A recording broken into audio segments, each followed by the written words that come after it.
Hi guys, it's Rebecca. Thank you so much for joining me for today's video. Today's video is going to be my financial goals type thing video for 2021. So if you guys didn't follow me in the last year or so, I did a no buy, I think it was 2018 through 2019 from VIB sale to VIB sale from Sephora.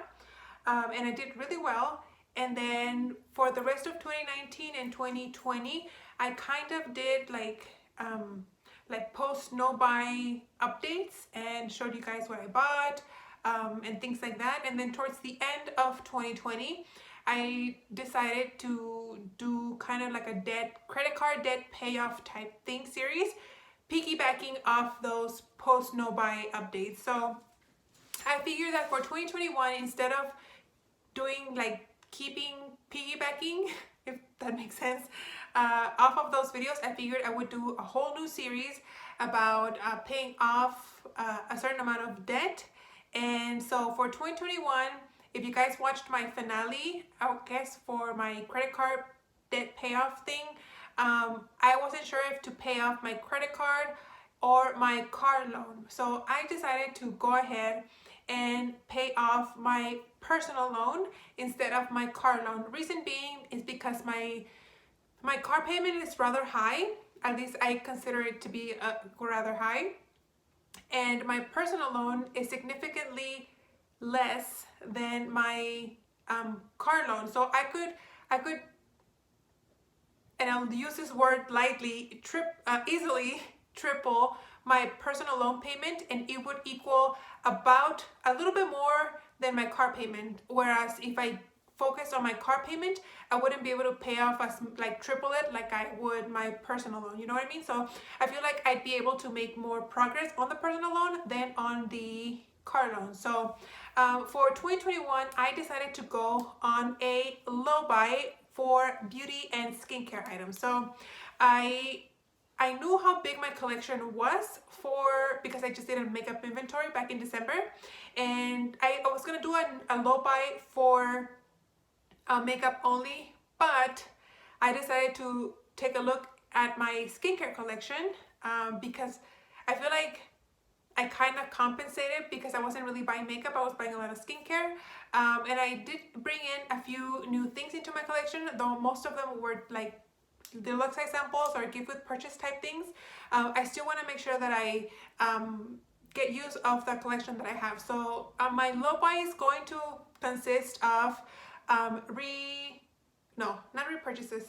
replacement items only. So honestly, for makeup, I don't think I'm gonna buy anything.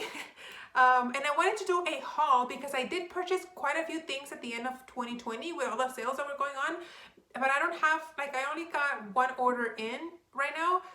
Maybe I'll do a haul towards the end of the month once I have all my items like with me. The post office has had so many delays lately that I don't even know when my stuff's gonna get here.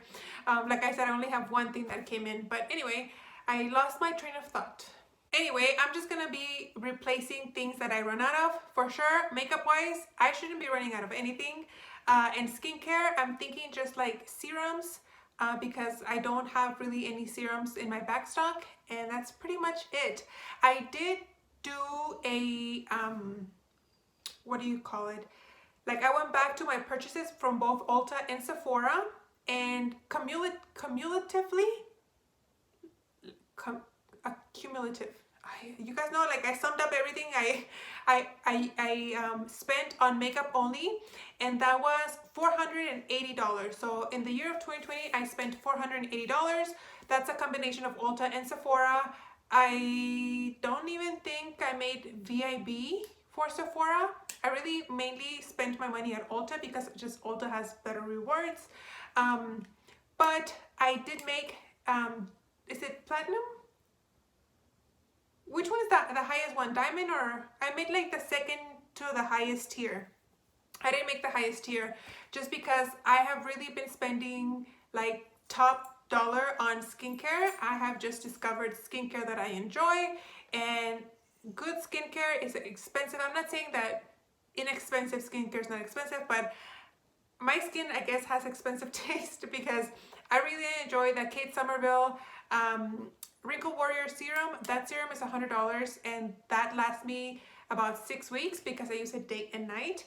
I love the eye cream from Algenist. That's also about $100. I use it day and night. So I like a lot of things that I use a lot. And skincare tends to be like small packaging, you know?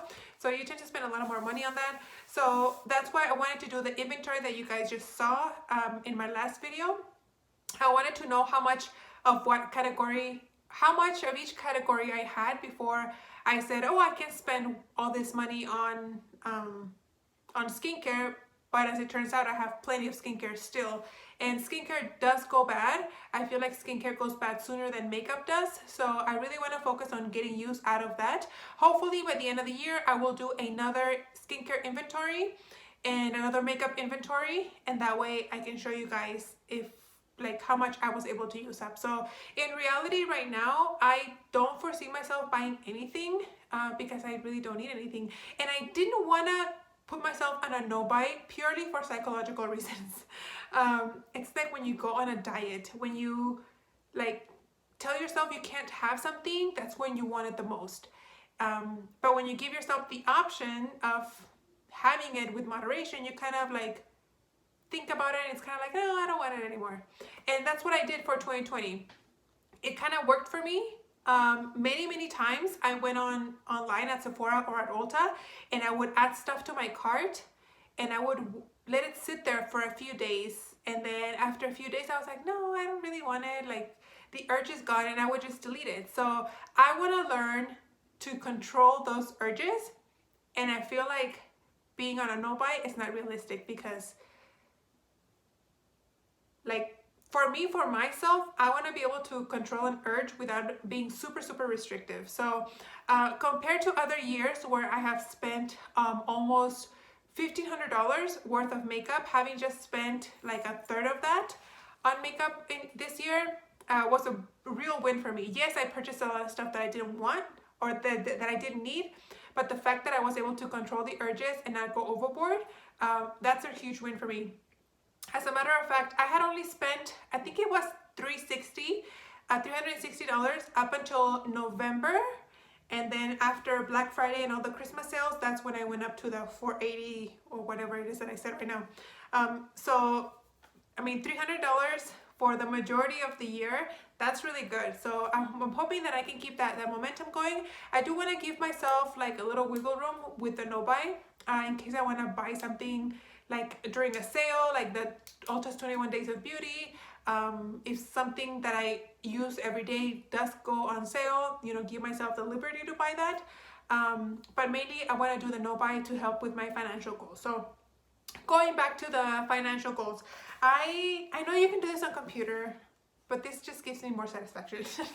So this is my payoff grid type thing. I am starting my personal payoff loan at $11,316. So my goal is to pay off all this by the end of the year, and we'll see if I can do it. Like I said, sorry, that was Lexi. The monthly payment is rather small that I think I can for sure double it, and I can maybe even triple it. And the good thing is that with my new job, I did get a sign-on bonus, and so I'm going to be receiving like each sign-on bonus every 3 months because they break it off into quarters. So the first one I should receive sometime in February. So I'm gonna be just as much as it might hurt me to give all of it. I'm thinking to just give all of it onto this. Maybe like save like 25% of it into savings and the rest of it give it to this. I haven't decided really how to break it up, but most of it's going to go towards paying off this loan. And that's it for the plan. So I know it's going to be tough because as opposed to my other loan where I paid almost $1,000, that was interest free because I was able to consolidate everything into a credit card that was interest free.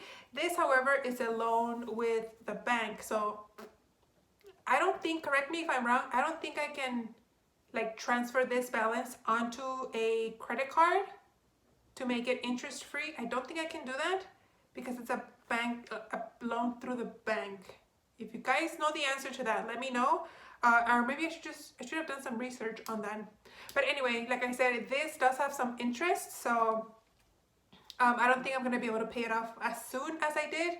I think the other one, when I got serious about paying it off, I want to say I started in like April, May, around there, and I was able to pay off $10,000. So, but then again, that was interest free, and this does have interest, which is why I want to make sure that I'm like doubling or tripling if I can each monthly payment. And without any credit card debt, I should be able to do that a lot easier. So anyway, guys, I'm going to be giving you guys updates every 2 months, and hopefully by the end of the year, I'm going to have most of this colored, and I'd be one step closer to being completely debt-free, and I'll just have like my car payment and my mortgage, and that's it. That's the ultimate goal. So I hope you guys enjoyed this video and it motivates you guys with your own financial goals, whether it be just to spend less money on makeup or to actually pay off some debt, your car, your student loans, whatever.